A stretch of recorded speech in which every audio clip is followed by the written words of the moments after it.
한편으로는 의미 있고 또 한편으로는 우리 모두를 허전하고 쓸쓸하게 만들죠. 그죠? 시간의 힘이 세요, 안 세요?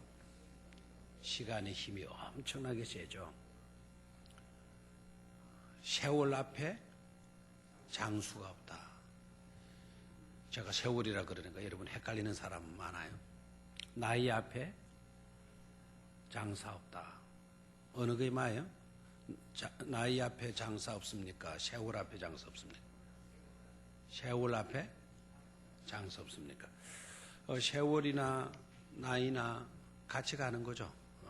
같이 가는. 세월의 힘이 막강합니다, 사실은. 자연도 시간이 흐르니까 엄청난 변화가 오잖아요. 어저께까지 새싹이 파릇 돋는가 싶더니 벌써 오색 찬란한 빛을 띠던 낙엽들이, 단풍들이 우수수 떨어지고 있잖아요. 그죠? 저게 기후의 변화일 수도 있고 세월의 변화일 수도 있겠는데 엄밀히 말하면 뭐가 흘렀어요? 세월이 흘렀기 때문에 그래요. 어저께까지만 해도 여러분들 괜찮았죠? 다들 괜찮았잖아요. 어떤 분이 나 산을 올랐다, 수영을 했다, 몇 메달을 뛰었다. 그러면은 왕년에 나도 다 그랬어, 이렇게 이야기를 해요. 그런 시절이 다 있었다는 거죠. 그런데 시간이 흘러가게 되니까 그렇게 힘있던 힘도 사라지고 그토록 건강했던 건강도 온데간데 없이 없어지고 팔다리가 쑤신다, 허리가 뻐근하다, 무릎이 아프다, 허리가 아프다, 소화가 안 된다. 시간이 흐르니까 다 이렇게 되어져 버려요. 앞으로 저와 여러분들이요 30년 후에 어떻게 될까 생각해 봤어요? 30년 후면 저 나이가 9순이 가까워옵니다. 9순. 그때 이 모습으로 제가 이 강단에 설 수 있을까요? 택도 없습니다.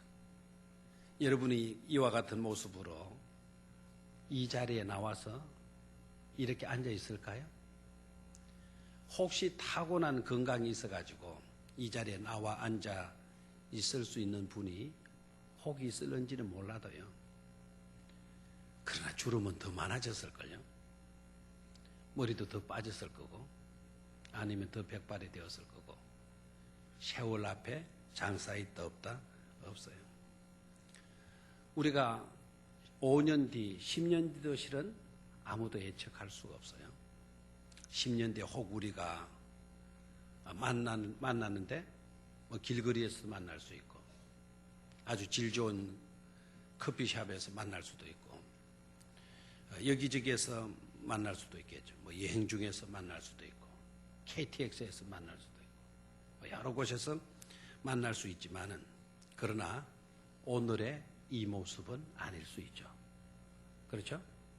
만남은 언제라도 이루어질 수 있지만은 그러나 중요한 거는 우리는 변한다라는 거예요. 변한다. 세월이 흐르게 되면서 시간만 째깍째깍 흐르는 것이 아니라 우리의 모든 것도 다 흐르고 있다라는 거예요.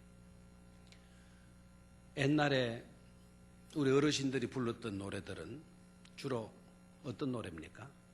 가락으로 말하면 뽕짝입니까? 지금 아이들 뽕짝 인기 있어요, 없어요? 없죠. 아마 40, 50대에 있는 분들은 아침 이슬, 양희은 씨가 불렀던 그런 노래 향수가 있을 겁니다. 여러분 좋다고 지금 양희은 씨의 노래를 틀어놓으면 아이들은 관심 없다고 몸을 비비고 올 겁니다. 그렇게 인기 있던 노래도요 세월이 흘러가니까 옛 노래가 되어버려요. 그리고 지금 아이들은 그런 노래에 대해서 관심들이 없어요. 옛날 어르신들은 지금의 노래들에 대해서 관심이 있어요, 없어요? 별로 없어요. 지금 노래 부르라 그러면은 1절도 못 따라 부를 겁니다. 이렇게 세월이 다 달라지게 되어져 있습니다. 그러나 여러분, 우리가 5년 뒤건 10년 뒤건 20년 뒤건 30년 뒤건 40년 뒤건 우리의 모습이 어떠할까, 또 어디서 만나게 될까라고 하는 질문을 받게 되면은요, 뭐 어디에서 만날 수 있을 것 같다라고 하는 그와 같은 여러 가지 대답도 나올 수 있겠지만, 그러한 대답들 가운데 반드시 빠져서는 안 될 대답이 있어요. 반드시 우리가 해야만 하는 그런 대답이 있어요. 그건 바로 뭔가 하니까, 영광스러운 모습으로 우리는 하나님의 나라에서 만날 것입니다. 이 대답은 꼭 있어져야 돼요. 10년 뒤에 우리가 어디서 만날지는 몰라요. 20년 뒤에 어떤 모습으로 우리가 만나게 될지도 몰라요. 그러나 분명한 대답 하나만큼은 우리에게 있어야 된다. 그것은 바로 뭐다? 반드시 우리는 영광스러운 모습으로 어디에서 만나게 된다? 하나님의 나라, 천국에서 만나게 될 것입니다. 자신 있게 대답할 수 있어야 돼요. 왜 그런가 하니까, 저와 여러분들은 다 예수 그리스도를 구주로 믿고 있기 때문인 것입니다. 예수님을 믿고 있기 때문에 우리는 언젠가는 영광스러운 모습으로 하나님의 나라에서 만나게 될 것입니다. 자, 오늘은요, 우리 주님께서 천국에 관한 비유의 말씀을 하신 거예요. 실제적인 상황처럼 느껴지는데, 그래서 우리 주님께서 뭐로 말씀하신 것이다? 비유로 말씀하신 것이에요. 자, 그 비유의 내용은 바로 어떤 주제였습니까? 하나님의 나라에 대한 비유죠, 그죠? 맞죠? 뭐에 대한 비유? 천국에 대한 비유.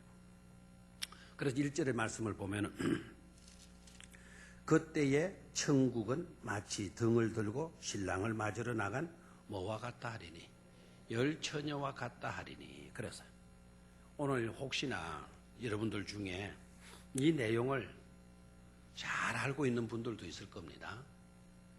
그러나 내가 이때까지 잘 알고 있고 이 설교를 수없이 듣고 남들에게 이야기를 해주기도 했었고, 그래서 나는 더 이상 오늘 말씀 가지고는 은혜 받을 게 없다. 뭐 다 아는 이야기인데 뭐 이런 생각들을 가지고 여러분의 마음 문을 닫아놓으면 안 되겠어요. 알고 있다 하더라도 새로운 말씀으로 내게 주어질 수 있어요, 없어요? 있죠. 알고 있는 이야기지만 다시 한번 나에게 강조되어지는 말씀으로 선포되어질 수도 있죠. 그렇죠? 예사롭게 습관적으로 근성으로 알고 있었던 그런 말씀이 오늘 확 내게 다가올 수도 있어요. 그래서 잘 알고 있다라고 하는 것으로 여러분의 심령문이 닫히지 말고, 언제나 젖먹이 아이가 사모하면서 어머니의 젖을 찾듯이 우리들의 심령이 오늘 이 말씀을 사모하면서 이 말씀에 대한 새로운 은혜를 사모하시기를 축원합니다. 자, 이 비유는 어느 것에 대한 비유? 천국에 대한 비유. 다시 말하면은 천국에 관심 없는 사람들에게는 이 이야기는요, 무의미하게 들리게 되는 거예요. 천국에 대한 관심이 있는 사람들에게는 이 비유의 말씀은 새롭게 와 닿을 수밖에 없는 것입니다. 천국에 관심이 없는 사람은요, 우리 주님께서 신바람 나는 이야기를 하셨다 하더라도 천국에 대한 관심이 없으면 귀에 들리지를 않는 거예요.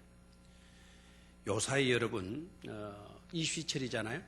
20절 신문에 종종 그런 그림들이, 사진이 실리는 걸 보면 나오대요. 서울에서는, 울산에서는 어떤지 모르지만 서울에서는 입시설명회라는 게 있어요. 입시설명회. 근데 입시설명회를 나는 어느 교실에서 하는 줄 알았어요. 근데 입시설명회를 하는데 큰 체육관 같은 곳을 빌려가지고 입시설명회를 하더라고요. 그런 사진이 또 막 이렇게 나와 있고. 그런데 그건 체육관 같은데 무슨 그리 사람이 많이 가겠나? 그래도 보니까 엄청난 사람들이 뭐 그 체육관을 가득, 뭐 2층 아래층 가득 메워서 있는 것을 봤어요. 왜 그렇죠? 입시 설명회를 하는데, 입시 전문기관에서 하는데 왜 그렇게 많은 사람들이 모이게 될까요? 이유가 뭘까요? 학생들만 오는 게 아니고 그 부모들, 수험생들뿐만 부모들도요, 막 메우는 거예요. 그 자리들을. 이유는 딱 한 가지죠. 설명 들어보고 자기 아들에게 유리한 대학이 있는가, 원하는 대학에 들어가려고 그렇게 한 것 아닙니까? 아무 대학이나 들어가도 좋다라고 하는 그런 생각을 가진 사람들은 그런 곳에 올까요, 안 올까요? 안 와요. 아무 데나 가면 되지 뭐 그렇게 할 필요가 있겠나. 아무 데나 들어가려면 굳이 그런 설명회에 참석할 이유가 없는 것이죠. 그러나 원하는 대학에 가려고 하는 사람들은 그런 것에 관심을 가지지 않을 수가 없는 것 아닙니까? 마찬가지예요. 저와 여러분들이요, 죽은 후에 아무 데나 들어갈 사람은 이런 이야기를 듣지 않아도 돼요. 죽고 난 뒤에 어떻게 되든 난 그건 중요치 않다, 상관없다, 이렇게 생각하는 사람들은요, 예수님을 믿을 필요도 없습니다. 이 세상의 삶이 끝난 후 아무 데나 들어가면 어때? 이렇게 철저하게 믿고 있는 그런 사람들에게는 천국도 괜찮고 지옥도 괜찮다라고 하는 그와 같은 사고방식으로 살아가는 사람들에게는 오늘 주님의 이 비유의 말씀이 그렇게 와 닿지를 않을 겁니다. 무의미한 것으로, 관심 밖의 것으로 들려지게 될 것입니다.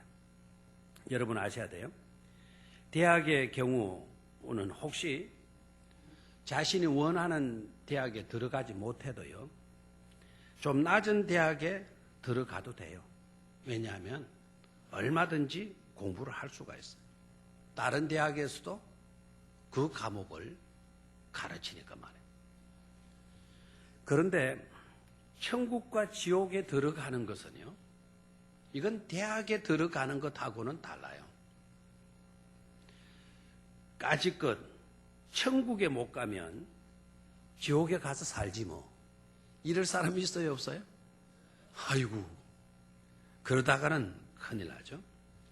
지옥은 천국보다 단계가 조금 낮은 그런 곳에 있는 것이 아니잖아요. 인류대학에 못 가면 이류대학에 들어가도 공부할 수가 있어요. 천국은 인류대학에 속하고 지옥은 이류대학에 속하느냐? 그게 아니라는 거예요. 이류대학, 삼류대학도 다 좋지만, 예? 지옥은 절대로 우리가 뭐 해서는 안 될 곳입니까?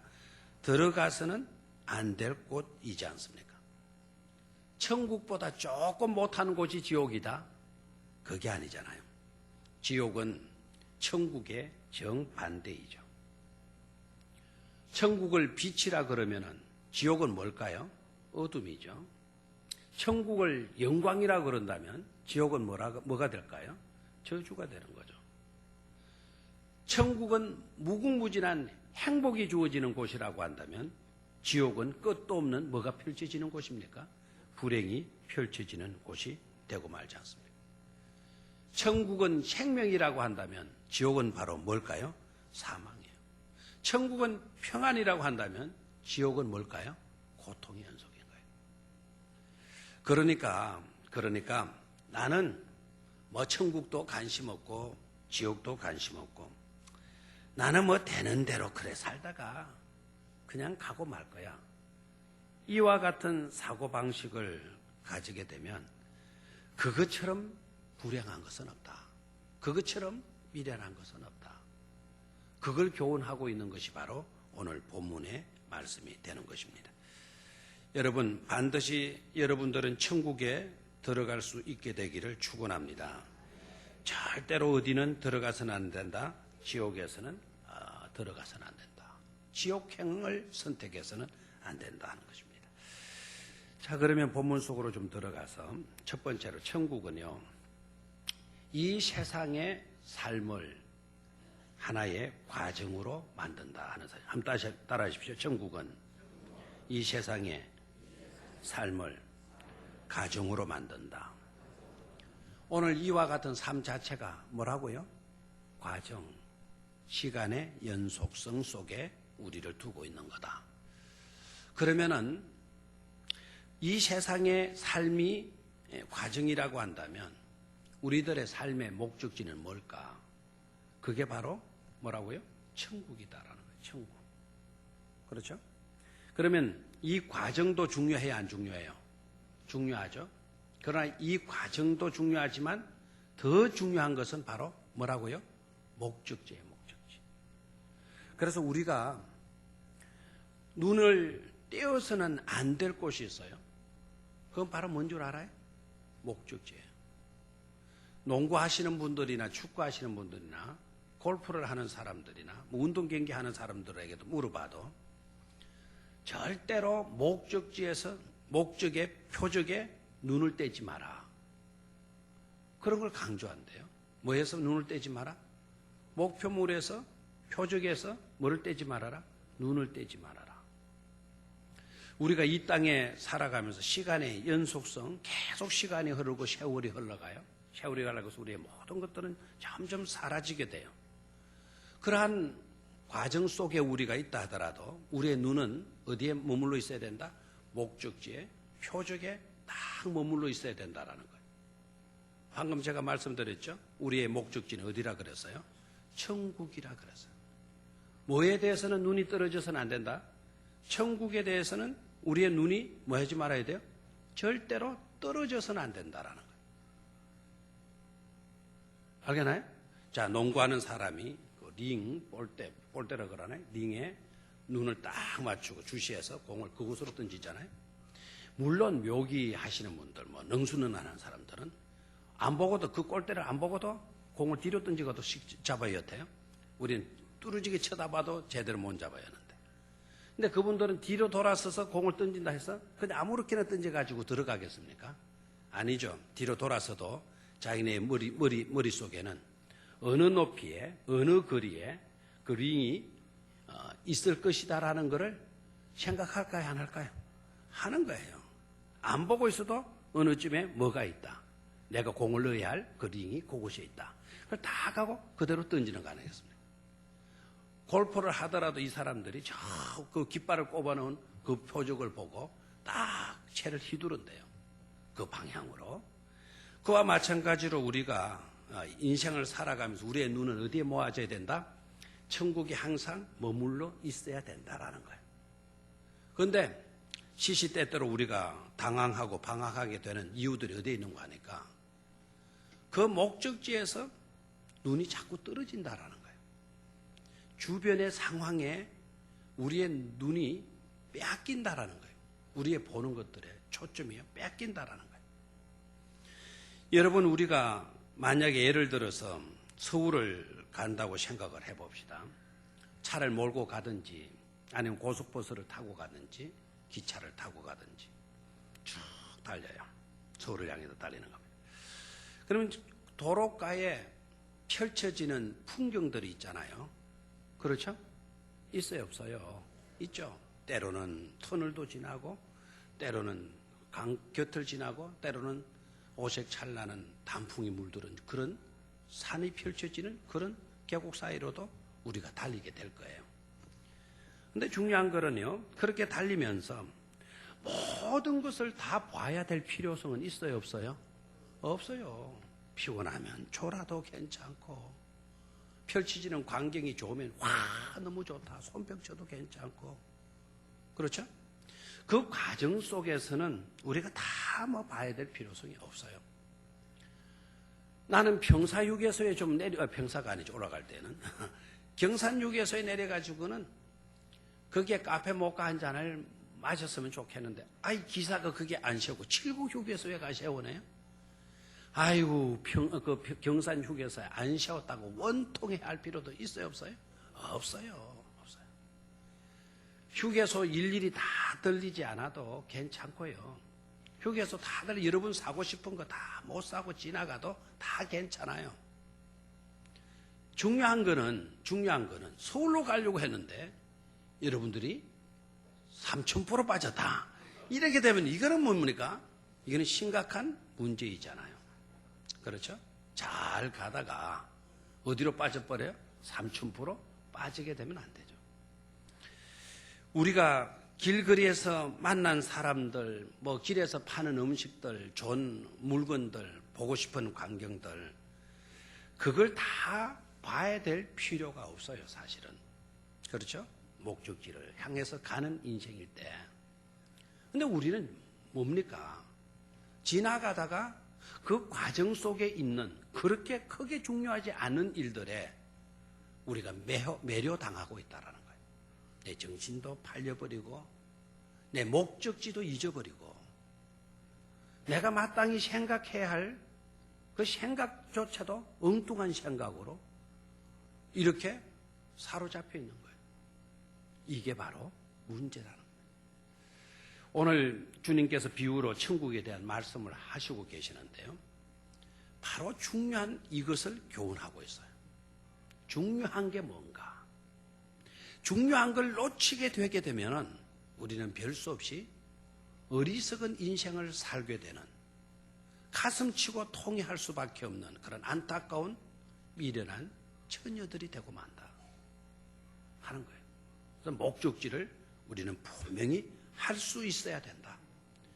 주변에 모든 펼쳐지는 그런 것들에 우리가 일일이 신경 다 쓰고 그런 것들에 정신이 팔려서는 안 된다. 항상 우리의 표적은 어디에 있다? 하나님의 나라에 모든 초점을 거기에 두고 우리는 달려야 한다 하는 것을 교훈하고 있습니다. 두 번째로는요, 천국은 이 세상의 삶을 열심히 살아야 할 것을 우리에게 교훈하고 있어요. 다시 말하면 너네들이 이 땅의 인생이라는 것을 살고 있는데 그 인생이 살아가면서 해야 할 일이 있다. 그 해야 할 일을 영어로는 미션이라고 그래요. 사명이라고 그러죠. 사명. 뭐가 있다? 사명이 있다라는 거예요. 어떤 사람들은 이런 식으로 예수를 믿는 자들이 있어요. 이 세상의 삶은 다 허무한 건데 어차피 우리는 천국 가는 거는 따놓은 단상인데 그냥 굳이 그렇게 복잡하고 어렵게 살 필요가 뭐가 있어? 대충 살면 되는 거지. 이런 식으로 사람들이 생각들을 하고 있어요. 근데 그 생각이 옳으냐? 그게 아니라는 것을 교훈합니다. 천국에 마땅히 들어갈 것이기 때문에 이 세상에서 대충 살아도 좋은 게 아니라 이 세상에서 저와 여러분들은 정말 잘 살아야 된다라는 것을 우리는 깨달아야 될 줄로 믿습니다. 잘 살려고 하는 그런 비전을 우리가 가져야 돼요. 천국에 대한 소망을 간절히 가지면 가질수록 저와 여러분들은 주어진 시간 동안 열심히 살아가려고 최선을 다하게 되는 겁니다. 천국이 귀하다. 천국이 정말 우리의 최상의 영광의 목적지이다라고 생각하는 사람들은요. 더 모든 것을 철저하게 준비하면서 그렇게 살아가게 돼요. 여러분, 이 땅 위에 대충 살다가 천국에만 가면 되는 것입니까? 물론 대충 살아도 예수님을 잘 믿고 철저하게 예수님을 믿으면 대충 살아도 어디는 가요? 천국은 가요. 그런데 이 땅 위에서 최선 다하면서 주어진 우리의 삶 기간 동안 열심히 산 사람하고 대충 산 사람하고 하나님의 나라에 갔을 때 구원받아서 천국에 들어갔을 때 똑같을까요? 똑같다고 생각하면요 대충 살아야 돼요. 그런데 여러분, 똑같을 수가 없죠. 그렇죠? 믿음을 통하여 뭐는 받았어요? 구원은 얻었어요. 그러나 하나님의 나라에서 받을 상급은 있을까요? 없을까요? 없다 이거예요. 받을 상급이 없는 거예요. 오색 찬란한 단풍만 아름다운 게 아니라 생명의 멸류관, 의의 멸류관, 영광의 멸류관은 우리는 받았을 수가 없다라는 거예요. 없다.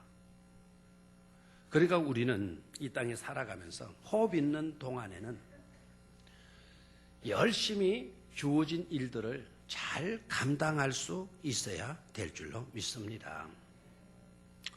세 번째로 하나님께서는요, 이 세상을 사는 동안에 누구나에게 기회를 주시고 있다라는 거예요. 뭐를 주시고 있다? 기회를 주시고 있다. 우리가 이 땅에 살아가는 동안에 기회를 주셔요. 그 기회라는 거는 어떤 기회일까요? 어떤 기회? 하나님이 우리가 지금 호흡하고 하는 이 시점까지 우리에게 뭐를 주신다고요? 기회를 주시고. 어떤 기회일 것 같아요? 뭐 등산할 수 있는 그런 기회? 낚시할 수 있는 그런 기회? 그런 기회 주신단 말일까요? 어떤 기회를 더 주실까요? 이걸 우리는 깨달아야 돼요. 천국을 위해 준비해야 할 것들을 준비할 수 있도록 뭐를 주신다? 기회를 주시고 계신다라는 걸 깨달아요. 알겠나요? 열 처녀에게 하나님께서, 주님께서 주신 게 바로 뭐냐? 누구나 준비할 수 있는, 준비를 철저히 잘할 수 있는 뭐를 주신 거예요? 기회를 주신 거예요. 슬기로운 사람과 미련한 사람과의 차이가 어디에 있었나요? 똑같은 삶이라고 하는 시간 속에서 오늘 살아가는, 오늘 이와 같은 시간 속에서 천국을 준비를 잘해요. 천국을 위해서 준비해야 될 기회가 내게 주어진 것으로 알고 열심히 기름을 준비했던 여자는 지혜로운 여자라고 칭찬을 들었어요. 근데 똑같은 기간 속에서 등불은 준비해놓고 뭐는 준비하지 않았어요? 기름은 준비하지 않았어요. 다시 말하면 천국을 위해서 준비할 기회를 주셨는데 그 기회를 미련한 여자들은 놓치고 있었던 겁니다. 어떤 분들은 이렇게 이야기를 해요. 신랑이 오는데 그때 잠들어 있으면 안 된다. 잠들어 있었기 때문에 이런 문제가 생긴 거다. 이렇게 말하는 사람도 없잖아 있어요. 물론 잠들었기 때문에 문제가 될 수는 있어요. 기름불이, 등잔불이 꺼져가는데 등잔에 남아있는 기름을 확인을 못 했죠. 왜요? 잠자느라고. 그러면 잠잤다는 그게 문제가 된 겁니까? 지혜로운 여자들도 잤어요, 안 잤어요? 다 한 가지로 잠들었어요. 잠들었느냐, 잠들었지 않았느냐 때문에 지혜로운 여자가 되고 미련한 여자가 된 것은 아니에요. 사람은 다 육신을 가진지라 피곤하면 밤이 늦으면 졸리게 마련이죠, 그죠? 막 밤이 늦었는데도 잠이 안 온다 그러면 잠 안 오는 그게 문제지. 그렇죠? 잠 오는 그게는 문제가 아니잖아요. 맞죠? 열흘이 10일이 지났는데 잠 올 기미가 없어요. 그게 정상입니까? 그게 미련인 거예요. 때로는 너무 회사에서 낮에 일터에서 일 많이 하고 교회당에 왔는데 예배를 드리는데 너무너무 피곤한 거예요. 그때 꾸벅꾸벅 조는 게 그게 정상일까요? 비정상일까요? 근데 그건 어떻게 보면 정상일 수 있잖아요. 그런데 문제가 어디입니까? 화투 칠 때는 열흘이고 3일이고 일주일이고 잠이 안 오던 게 아니 예배 드리는데 10분은 20분은 막 꾸벅꾸벅 졸고 있다. 이거는 바로 뭘까요? 이거는 문제가 되는 것이죠. 이 세상을 사는 동안에 누구에게나 하나님은 뭐를 준비할 수 있는 시간을 주셨다? 천국을 준비할 수 있는 그런 기회를 우리에게 주셨다. 그런데 미련한 처녀들은요, 그 기회를 놓쳐버리고 만 것이죠. 그런데 가만히 보면 미련한 여자와 지혜로운 여자 중간이 있을 수가 있을까요? 중간이 있을까요? 없을까요? 미련한 여자, 슬기로운 여자 10명이 있었는데 처녀가 우리 주님이 딱 비유로 말씀하셨어요. 몇 부류로 나눴어요? 2부류로 나왔어요. 중간 상태의 부류를 이야기했나요? 안 했나요? 안 했어요. 엄밀히 보면은 중간 상태는 없다라는 거예요. 슬기롭든지 아니면 뭐든지 미련하든지 둘밖에 없어요. 그렇다면 여러분 어떻습니까? 여러분 슬기롭습니까? 지혜롭습니까? 이래 물으면 아무도 대답 안 하죠. 예. 슬기롭게 되기를 소원합니까? 아니면 미련한 자가 되기를 소원합니까? 대답을 이렇게 물어야 돼요. 그러니까 닫힌 질문으로 하면 안 돼요. 무슨 질문으로 해라? 열린 질문을. 누구나 쉽게 대답할 수 있도록 그렇게 질문을 해야 돼요. 슬기로운 자가 슬기로운 자입니까? 미련한 자입니까? 아버지가 좋으냐? 어머니가 좋으냐? 이런 질문들은 사실은 좋지 못한 질문이죠. 자, 그런데 여러분들이 어떤 자가 되어지기를 원합니까? 라고 물으니까 다 같이 뭐라고 대답했어요? 슬기로운 사람이 되고 싶다라고 대답했어요. 여러분 대답은 정말 잘하시죠, 그죠? 근데 실제적으로 살아가면서 보면은요, 슬기로운 사람으로 살기보다는 어떻게 보면은요, 우리가 정반대로 살아가는 경향이 많아요. 말하기는 쉬워도 행동하기는 어렵죠. 생각하기는 쉬워도 실제적인 그런 삶을 살기라는 것은 이건 쉽지를 않습니다. 자, 그런데 본문을 보면은요, 슬기로운 사람과 미련한 사람의 차이가 어떻게 나타나고 있는 거 아니까? 슬기로운 사람은 여자들은 뭘 준비했다 그래서요? 등불도 준비하고 뭐도 준비했다. 기름도 준비했다. 그런데 미련한 여자들은 어떻게 했다 그랬어요? 등불은 준비했는데 그래 조저녁에는 그 문제가 없었는데 신랑이 뭐 어떻게 된 겁니까? 드디어 온 일로 인하여서 문제가 생기고 말았죠. 다시 말하면 여유분에 뭐를 두지 않았다. 기름을 준비하지 않았다라는 거예요. 다시 말하면 서울까지 차를 몰고 가려고 하는데 고속도로 올리기 전에 미리부터 기름을 가득 채우고 고속도로 올려서 달렸어야 되는데 미리부터 기름을 채우지를 않았어요. 가면 휴게소에 가면 주유소들이 늘어져 있을 건데 뭐 그런 생각으로. 그리고 뭐 이렇게 달리게 되면 막히지 않고 달리게 되면 이 기름만으로도 얼마든지 서울까지 갈 수 있을 건데 뭐 이런 식으로 생각을 한 거예요. 여러분 우리가 살다 보면은 꼭 우리 마음 먹은 대로 됩니까 안 됩니까? 우리가 예측한 대로 그렇게 돼요 안 돼요? 안 되죠. 안 되죠. 이 기름이면 뭐 얼마든지 서울까지 갈 수 있어 라고 생각을 하고 얼마든지 갈 수 있어요. 딱 정확한 계산을 하는 거예요. 똑똑한 겁니다. 그런데 차가 정체됐을 경우나 아니면은 사고가 나가지고는 뭐 막히거나 겨울에 폭설이 내려가지고 시동을 끌래도 추워가지고 끌 수도 없는 차가 움직일 수도 없는 그런 입장을 생각지를 못한 거예요. 그래서 우리가 생각한 대로 모든 세상 만사는 그렇게 진행되는 것이 아니다. 뜻밖의 일들이 일어날 수 있다라는 거예요. 뜻밖의 일들이 일어날 것을 예측하고 그것을 준비하는 사람은 오히려 이 세상에서 보면은요, 바보예요, 바보. 아니, 기름을 뭐 때문에 또 이렇게 준비해서 뭐 그 뒤에다가 트렁크에다가 채우고 싣고 가야 되느냐고. 만약에 오늘 여러분들이 서울 갈 때 그저 여러분 그 차량 계기판에 보니까 기름이 반밖에 없어요.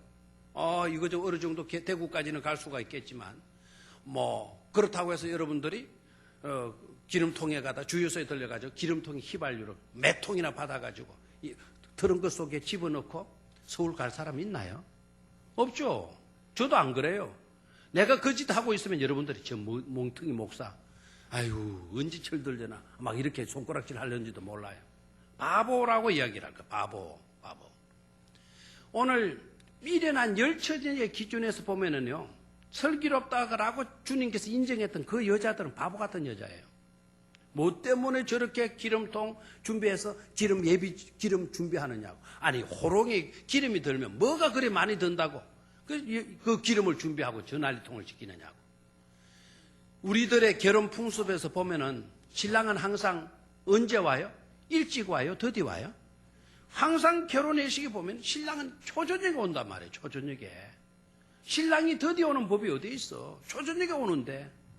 아니, 고속도로 달리면 얼마든지 주유소 많은데 거기 집어넣으면 되지. 뭐 때문에 내가 기름을 이렇게 트렁크에 넣어? 다 일리는 이야기지 않습니까? 그리고 어리석다라고 하는, 미련하다라고 주님께서 말씀하신 그 여자들 봐요. 이 여자들요, 대단한 여자들이에요. 어떻게 보면 이 세상으로 보면 똑똑한 여자들이에요. 또 봐요. 기름이 딱 떨어진 걸 알았어요. 그러니까 이 여자들이 어떻게 나와요? 친구들 찾아가서 뭐라 그럽니까? 기름 좀 뭐 해라 그래요? 빌려줘 이러는 거예요. 기름 좀 빌려줘. 내가 부족하게 되면 너희의 도움을 받고 이렇게 문제를 풀어가는 것을 가르쳐서, 그걸 가르쳐서 뭐라 하냐면, 좀 어려운 말로 처세술이라 그래요. 이 여자들은 처세술 능력이 있어요, 없어요? 있는 거예요. 친구도 이용하고 동창도 이용하고 선배도 이용하고 후배도 이용하는 거예요. 처세술이 뛰어나요. 얼마든지 우리는 이웃의 것을 빌릴 수도 있다. 이 처세술을 발휘해서 얼마든지 위기를 대처할 수 있다. 이런 판단력이 서 있는 여자들이에요. 똑똑하잖아요. 그런데 우리 주님은 이런 여자를 오히려 똑똑한 여자라고 말하지 않고 뭐라고 이야기했어요? 미련한 여자라고 이야기를 했어요. 오히려 슬기롭다라고 하는 사람들을 우리 주님께서 말할 때, 굳이 기름통에 기름을 준비할 필요가 없는 그런 여자들, 바보 같은 짓을 하고 있는 그런 여자들을 우리 주님은 뭐라고 말씀했고요?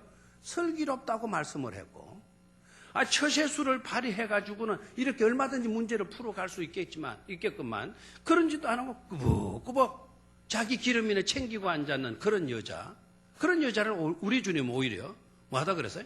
슬기롭다라고 이야기를 하죠. 그러니까 저와 여러분들은요, 살아가면서 정말 지혜가 필요해야 돼요. 이 세상에서 여러분 똑똑하게 살아갈 겁니까? 이 세상 기준으로 볼 때 똑똑한 사람이 되고 싶습니까? 이 세상 기준으로 볼 때 바보로 살아야 되겠습니까? 이러면은 다 여러분 또 대답은 잘하셔요. 주님이 보실 때 똑똑한 사람으로 살고 싶습니까? 아니면 주님이 보실 때 바보스러운 삶을 살고 싶습니까? 아무도 바보스러운 삶을 살고 싶지 않다고 이야기하겠죠. 주님이 보실 때. 맞습니까? 주님이 보실 때 똑똑한 삶의 모습은 어떤 모습이라 그랬어요? 세상 사람들이 다 미련하게 보는 바보로 사는 삶이 주님이 보실 때는 똑똑한 삶으로 말씀하신다는 거예요. 세상 사람들이 다 바보짓이다라고 했는데 오히려 주님은 그런 바보짓을 하는 사람을 어떤 자로 여기셨다고요? 슬기로운 사람으로 여기시고 계신다는 사실이에요. 그러면 우리 주님이 세상을 잘못 읽으시는 것 아니겠어요? 오판하시는 것 안 같아요? 오판? 아니, 세상 사람들의 말이 맞지 어떻게 주님의 말씀이 맞아? 주님이 세상을 잘못 판단하신 것이 아니겠나? 이런 생각이 듭니까? 이제 본문 속으로 다시 한번 들어가 봐야 돼요. 우리가 살아가면서 중요한 거는 우리의 예상대로, 우리의 생각대로 되어집니까? 여러분의 계획대로 다 되어집니까? 아니다 이거죠. 뜻밖의 일들, 예상 밖의 일들이 일어날 때가 있어요, 없어요? 있죠. 그럴 때를 대비할 수 있는 사람이 우리 주님이 보실 때는 뭐라고요? 지혜로운 거예요. 아멘? 그러니까 뜻밖의, 예상 밖에 일어날 수 있는 것을 계산하고 헤아릴 수 있는 그런 사람이 바로 지혜로운 사람이다라는 거죠. 그때 어떤 처세술이 발휘되어지는 거예요. 그런 인간적인 방법에 지나지 않는다는 겁니다. 두 번째로 막상 신랑이 드디어 오게 될 때, 드디어 오는 그 자체가 뭘 의미하는 것을 깨달아야 돼요. 아니, 신랑이 일찍 오는 건데 왜 늦게 오셨어? 신랑이 늦게 온 게 문제지 기름 준비 못한 우리가 문제야? 이렇게 나와서는 안 된다는, 그렇게 주장해본들 소용이 없어요. 그렇게 주장해본들, 그렇게 똑똑하게 여러분 목소리를 높여본들, 그때 가서 그것이 만회되고 그렇지는 않다라는 거예요. 이미 결혼식은 끝나는 거예요. 중요한 거는 바로 뭐죠?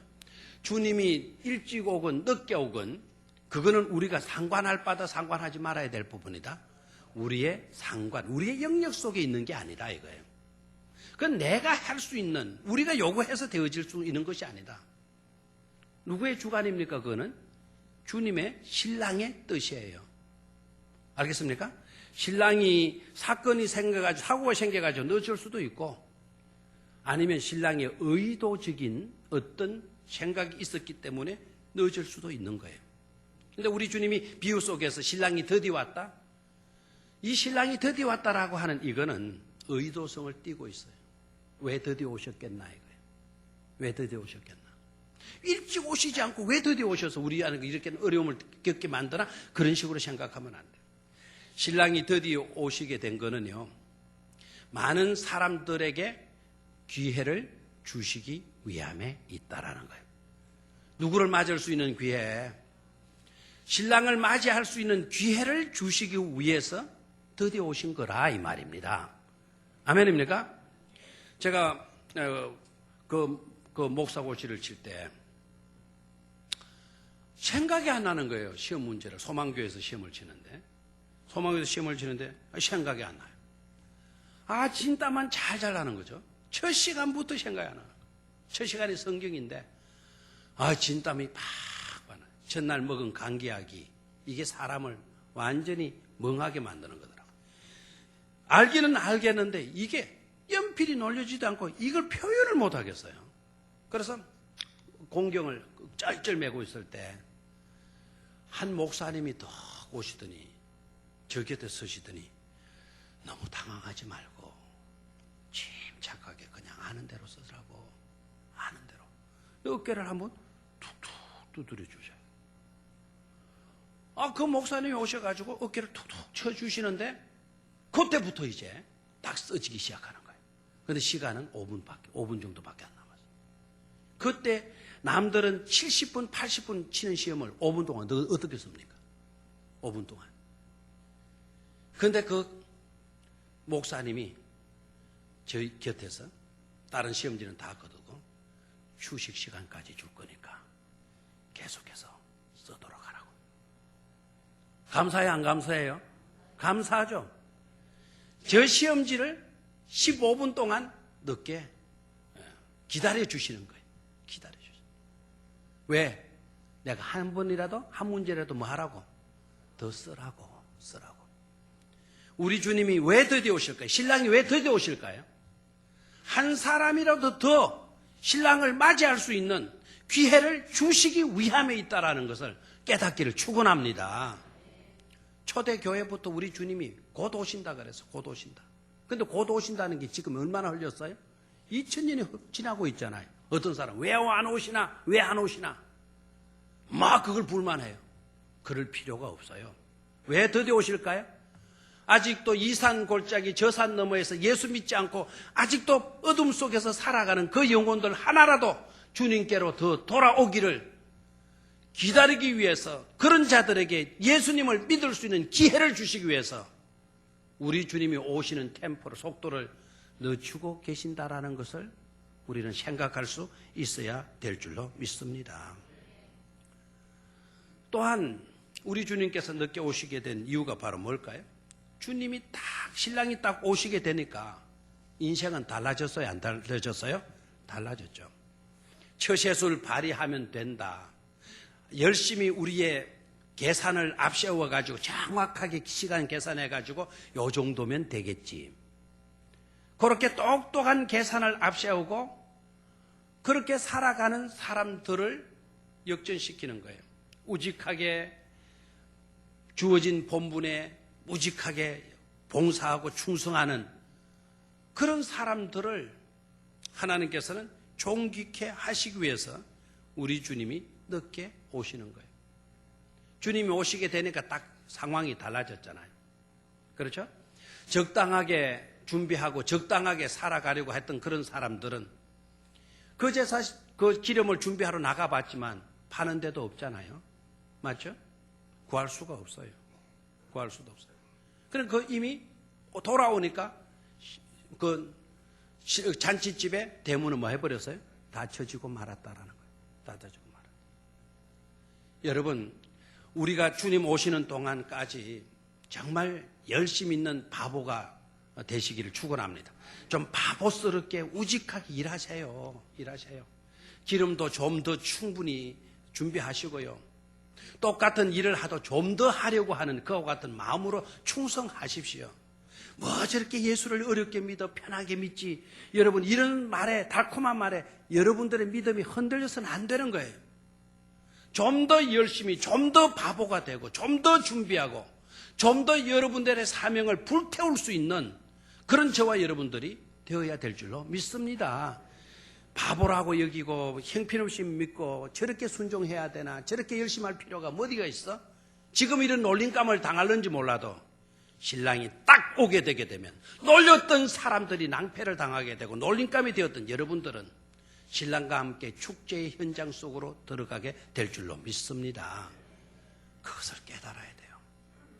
마지막 한 가지는 지혜로운 여자들, 똑똑했다고 했던 그런 여자들, 자, 그들은 기름을 너무나 간단하게 생각했어요. 뭐를요? 기름을. 모자라면 뭐 하면 된다? 빌리면 된다. 좀 옆에 거 빌리면 되지 뭘. 그게 그렇게, 아유, 저렇게 기름을 준비해야 돼? 이런 식으로 생각을 해요. 그런데 여러분, 신랑이 올 때 보니까 기름의 문제는 빌리거나 얻을 수 있는 그런 성질의 것이었습니까? 아니죠. 돈으로 사면 되잖아, 돈으로. 그때에 돈으로 살 수 있는 성질의 문제였습니까? 아닌 거예요. 이걸 우리가 좀 깨달아야 돼요. 여러분, 왜 15처녀들은 기름을 준비해 놓고 왜 빌려주지 않았나요? 빌려주게 되면 너도 기름 떨어지고 나도 기름 떨어져서 우리 둘 다 뭐 하게 된다? 낭패를 당하게 된다 라고 이야기를 해요. 그럼 기름은요, 이건 사고 팔 수 있는 성질의 것이 아니다라는 거죠. 아, 돈 많이 주면 되잖아. 돈 많이 주면. 여러분 봐요. 저를 봐요. 이건 정말 중요해요. 이때까지 아는 상식에서 여러분 한 단계 더 성숙되어져 가야 되지 않겠어요? 여러분, 돈 많이 주면 되는 겁니까? 돈 많이 줘봐. 왜 뭐든지 못 사? 여러분, 그렇습니까? 여러분, 이 시점에서 기름 한 병을 사는데 돈을 1억을 준들, 1억을 주면, 한 병 기름에 1억을 주면 엄청나게 준 거 아닙니까? 그렇죠? 그렇다고 기름을 줄 수 있는 자가 있는 줄 알아요? 그 기름을 주면 나는 뭐에 들어가지 못해요? 천국에 들어갈 수 없는데요. 1억 벌려고 하다가 천국 문턱에서 여러분 천국에 들어가지 못하고 문이 닫혀버린다 해서 그 상태로 야 1억 받았으니 난 행복해. 이럴 존재가 있을까요? 왜 기름 가진 자들이요 1억을 준다 그래도 기름을 팔지 않는 거 아닐까? 천국에 가면요 이 세상에 1억이라는 돈은 천국에서는 아무짝에도 소용이 없어요. 천국에 무슨 1억이 필요하겠어? 천국에 무슨 1억에 수백억이 수조 원이 필요하겠어? 천국은 그런 것이 필요해요, 안 해요? 필요하지 않다라는 거예요. 우리가 황금을 가지고 들어간들 천국에 가서 그 황금이 빛을 발할 줄 알아요? 우리가 밟고 다니는 것이 다 황금길인데 무슨 황금이 필요해요? 그까짓 거 쓸데없다. 이 세상에 살 때는 그게 좀 필요했었는지 몰라. 천국에서는 필요해요, 안 해요? 안 한 거예요. 아멘입니까? 그러니까 돈도 쓸 때 써야 돼요. 맞아요.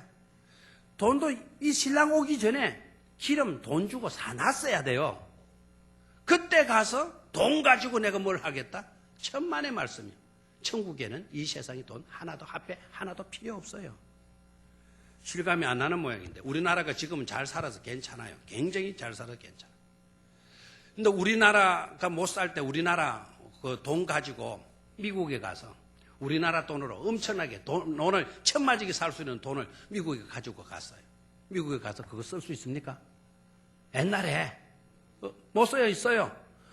우리나라 돈은 이거 엄청나게 많은 돈인데요. 아무짝에도 쓸 수 없어요. 이 세상에 돈이 아무리 많아도 천국 가서는 그게 다 뭐 할 수밖에 없다? 무용할 수밖에 없다라는 것을 우리는 깨달아야 될 줄로 믿습니다. 그리고 또 하나 미련한 처녀들이 놓치고 있었던 것이 있죠. 그건 바로 다음은 없다라는 거예요. 뭐는 없다? 다음은 없다. 우리가 나중에 갚을게. 나중에 무슨 기름이 필요해요? 갚을 수가 없어요. 다음은요. 하나님의 나라인데요. 그러니까 이네들은 아주 중요한 것을 놓쳤죠. 뭐를 놓쳤어요? 다음이 없다라는 것을 이들은 몰랐어요. 그리고 그 시점에는 돈도 필요 없다라는 것을 이 여자들은 놓치고 말았어요. 여러분, 혹시나 오늘 여러분들이 가진 돈 가지고 돈을 너무 아낀 나머지 먹어야 될 약을 먹지도 않고 이렇게 돈을 모으고 있는 사람들, 너무 나는 앞으로 50이 될 때까지 아파트 몇 평짜리를 나는 살 거야. 그걸 목적으로 한 나머지 부모에게 효도해야 될 줄 알면서도 효도하는 돈까지도 아끼는 여러분들이 있습니까? 여러분, 제발 좀 세상적으로는 바보가 좀 되셔야 돼요. 주님이 보실 때에는 지혜로운 사람이 될 수 있어야 돼요. 예를 들어서 보십시다. 여러분의 아내가 병이 났는데 100만 원 수술비가 나온 거예요. 100만 원 수술비가 나왔는데 돈이 아까운 거예요. 참아. 우리는 돈을 모아야 돼. 그래가지고 돈을 10억을 모았습니다. 드디어 꿈을 이뤘어요. 근데 여러분의 아내가 병들어서 10억을 달성하는 그날 깨고 아약 하고 죽고 말았어요. 10억을 벌어놨을 때 그 10억의 돈이 무슨 의미가 있겠느냐 이거예요. 이미 자기 아내는 죽어버렸는데. 돈도요, 쓸 때 써야 되는 거예요. 살아있을 때 돈을 써야지. 죽고 난 뒤에 아내 죽고 난 뒤에 아이고 내가 진짜 해줄 걸 살아있을 때 못 해주고 아이고 너무 안 됐다. 내가 이 돈 이제 이거 있으면 뭐하냐 해가지고는 키가 1m 57이었는데 관을 맞출 때 황금관으로 만들어서 그리고 무덤도 엄청난 큰 무덤을 파가지고 무덤을 황금관으로 묻어놓고 거기에 금비석을 세워주었어요. 그 인간 보고 야 지혜롭다 똑똑하다 박수칠 인간이 있습니까? 에이구 저 인간아, 금으로 만든 관 만들지 말고 목관이라도 해주되 진작 아내 위해서 약이라도 하나 사주지. 그러지 않겠어요? 맞아요. 돈도 언제 써라? 쓸 때 써야 돼요. 여러분, 젊음도 건강도 쓸 때 써야 된다라는 것을 깨닫기를 축원합니다. 다 지나가게 돼 있어요. 오늘에 있던 건강도요, 내일이면 또 지나갈 수가 있어요.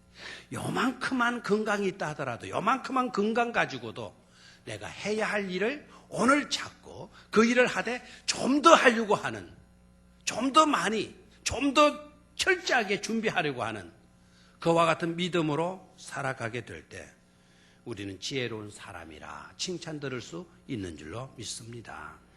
우리 모두가 오늘 여기에서 내일을 바라보면서 좀 지혜롭게 살아가는 우리 모두가 될 수 있기를 주의 이름으로 축원합니다. 하나님 아버지, 아직 우리에게는 기회가